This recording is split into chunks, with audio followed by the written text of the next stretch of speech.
কোরবানি ঈদের সবথেকে বেশি মজা কিসের জানেন? এই যে ঘুরে ঘুরে রাস্তায় রাস্তায় গরু দেখা এবং গরু কিনে আনা, এর মতো আনন্দের আর কিছু নাই।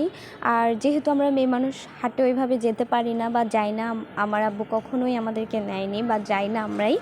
তো যাই হোক, আমি না গেলে কি হবে, আব্বু আম্মু একসাথে বের হই। আমি প্রত্যেক ঈদের 2 দিন আগে 1 দিন আগে বের হই আর ঘুরে ঘুরে সবার গরু দেখি, দাম জিজ্ঞেস করি। এটা আমার খুব মজা লাগে।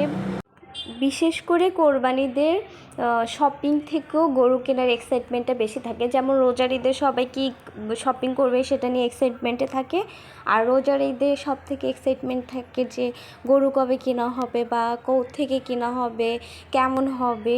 সো আমার খুবই ভালো লাগে, আমি প্রত্যেক ঈদে বের হয়ে যাই। এবারও বের হয়েছি আলহামদুলিল্লাহ। আমাদেরও এবার 2 দিন আগে গরু কেনা হয়ে গিয়েছে।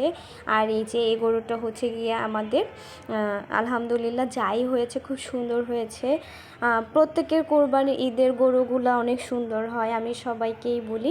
কারণ এটা তো আসলে টাকারও ব্যাপার না, জেতারও বিষয় না বা ঠকারও বিষয় না। এটা আল্লাহকে খুশি করার জন্য একটা পশুকে কোরবানি দেওয়া, তার সাথে নিজের মনের যত পশুত্ব আছে, যত হিংসা আছে, সব কিছুকে বিসর্জন দেওয়া বা সব কিছুকে ঝেড়ে ফেলে দেওয়া। এটাই তো আমাদেরকে কোরবানির শিক্ষা দিয়ে যায়।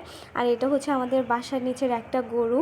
তো কালকে যেহেতু কোরবানি ঈদ বাংলাদেশে, আজকে সবগুলো গরুকে দেখলাম এই যে এভাবে ঈদের আগের দিন সবগুলো বেশিরভাগ গরু দেখে এভাবে মাটির সাথে শুয়ে পড়েছে আর ওদের চোখগুলো ছলছল করছে।